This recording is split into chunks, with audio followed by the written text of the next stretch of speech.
G'day guys, it's scottalexanderking from Animal Dreaming, and I just thought I would pop on and wish everyone a happy Lunar New Year for 2025.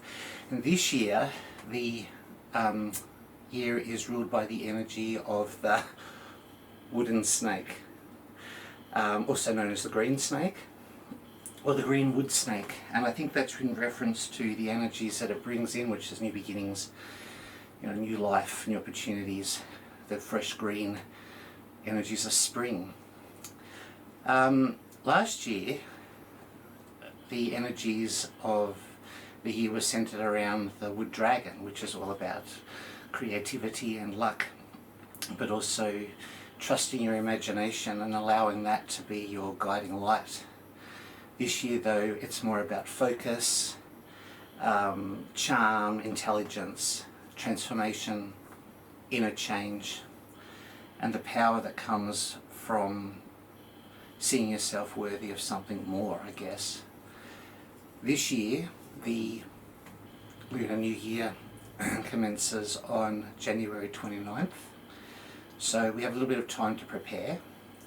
So have a think about the things that you would like to see happen this year, knowing that last year was a year for imagination. So whatever you were creating in your mind last year, whatever you were picturing and imagining, this year is really about focusing that intention and allowing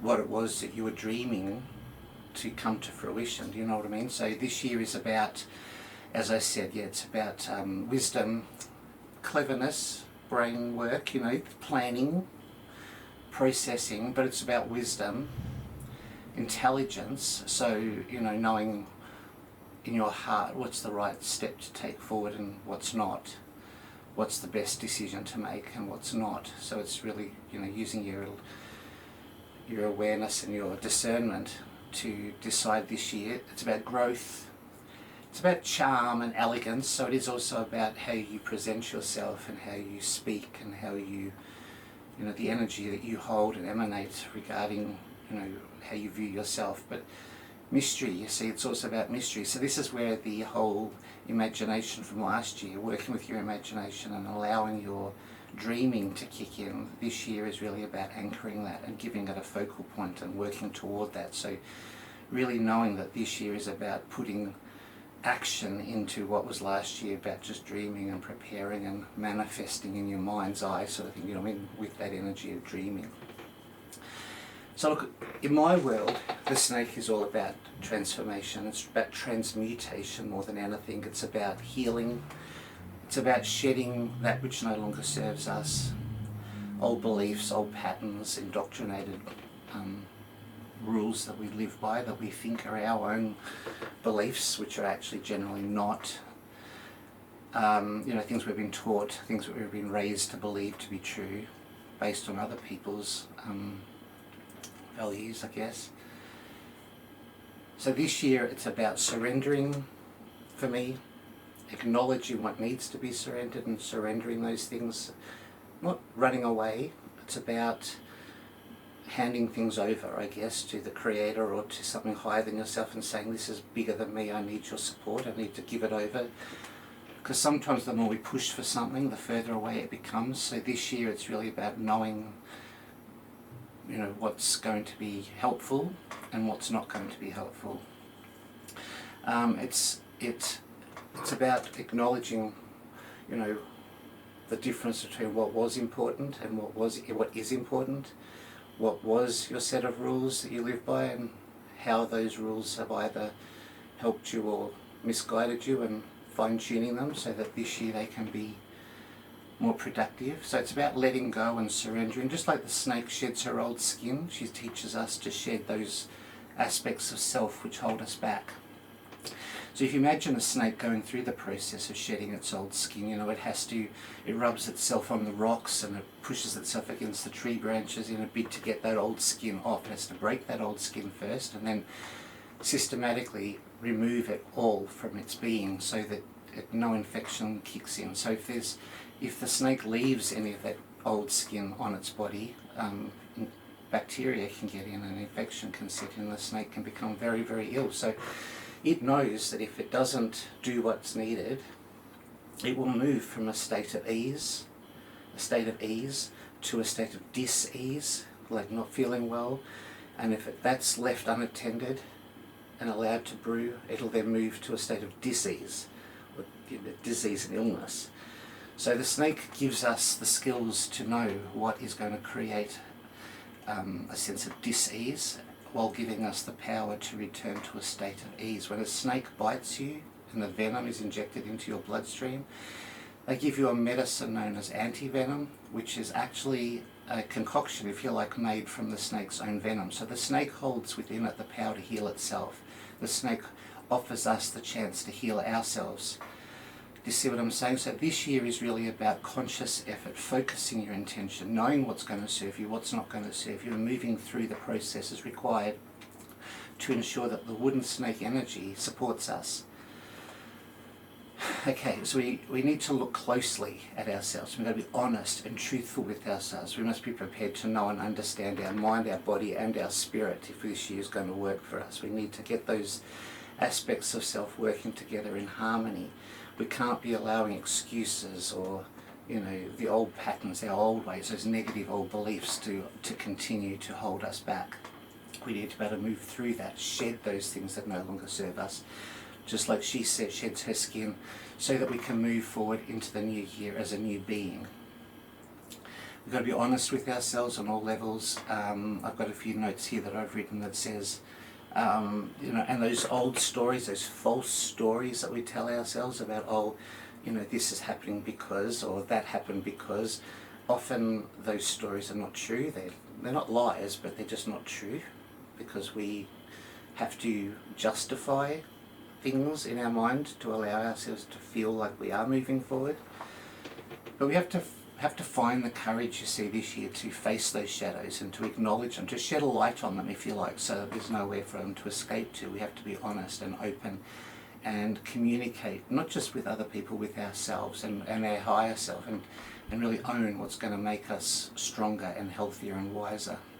We've got to kill off, if you like, that old indoctrinated self, that familiar self. We have to get rid of that aspect which holds us back, that whispers the lies to us and we believe them. So, we have two aspects to ourselves. We have the indoctrinated self, or the familiar self, and we have the true self. And it's the true self that we want to give the chance to emerge this year. We want to offer that a breath and a new lease on life.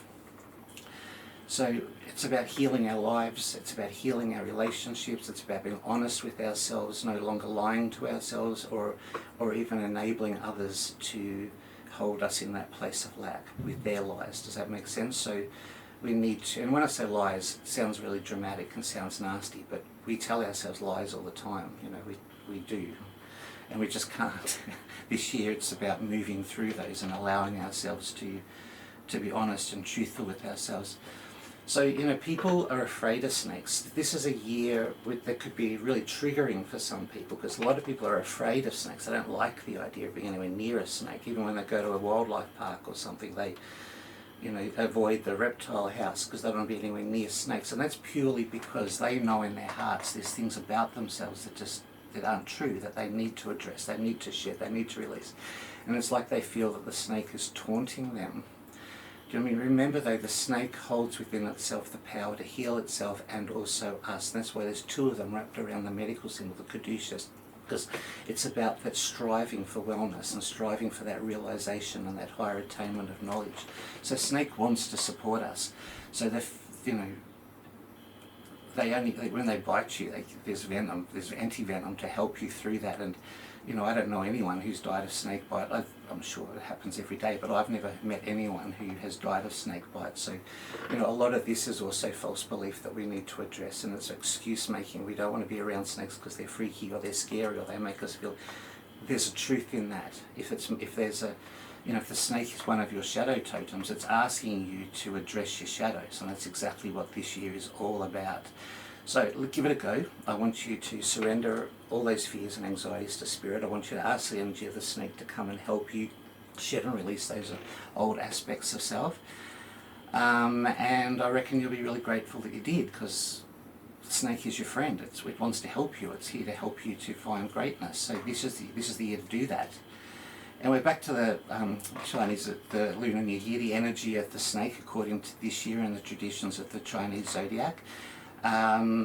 It's destined to be an excellent year for spiritual and personal growth.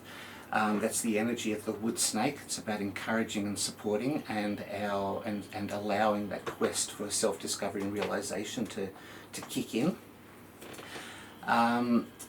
So weirdly, those who are born in the year of the snake, which happens, there's a 12-year cycle, which is so every 12 years there's a new energy, there's a new snake energy that will come in, and people born in the energy of a snake year genuinely considered to be the most intuitive of all the other signs. So really, this year there's no excuses. It's about knowing in your heart what's right for you and listening to your gut, and because intuitively, inherently, you already know what's right for you. You know what truth is out there for you, and how to find it. So and listening to your own judgments, listening to your own inner voice, that intuition, listening to that inner voice, that inner guidance, and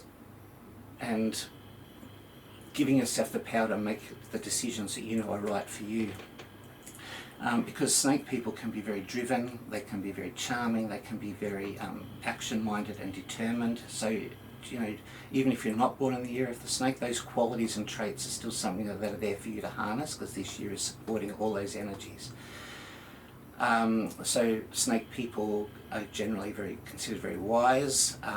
They're strong, powerful thinkers, can be a little argumentative at times, but they tend to sort of sit and watch and observe and say very little, and that's how they build on their knowledge. They're learning all the time, they're retaining and gathering knowledge. So again, this year it's all about keeping your mouth closed, allowing yourself to not be so vocal in a, you know, trying to sell yourself type of way. Sit back, watch, observe, absorb, and allow all that energy to guide you and strengthen you and make you a more powerful individual.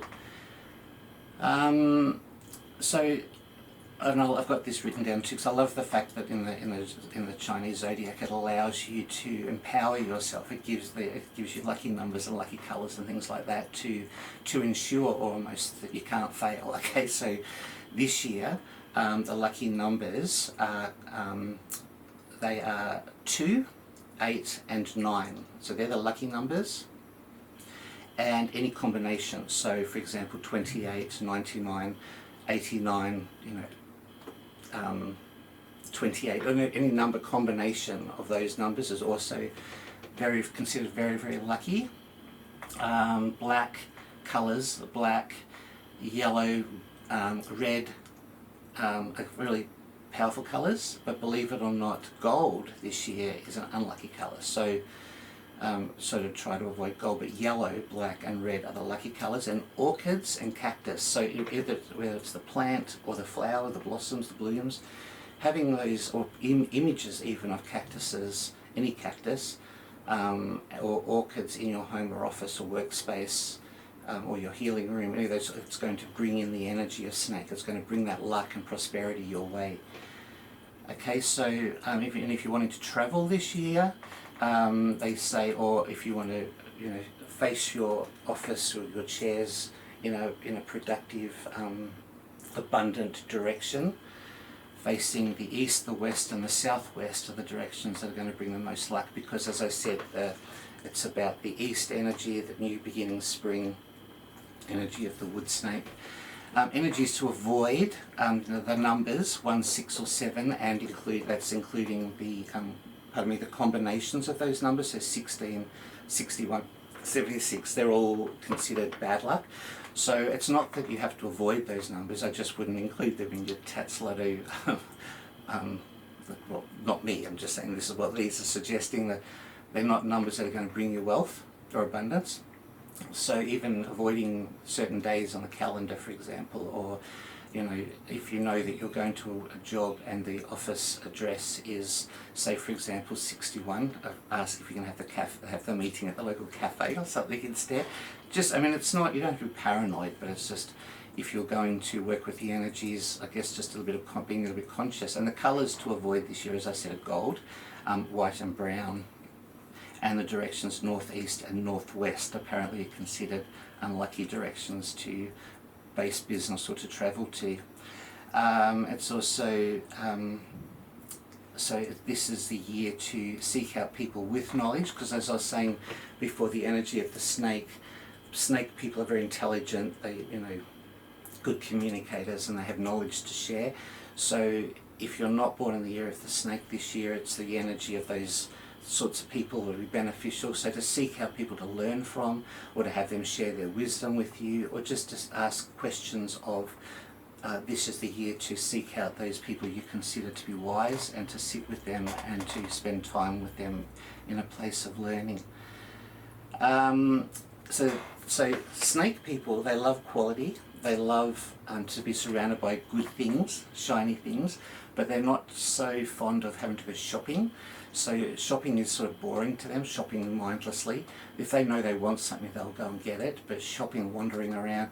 So this year, I guess it's about, knowing where to invest and what to invest in, as long as it brings a sense of quality to the table, but to not waste your time and energy on things you don't really need or require.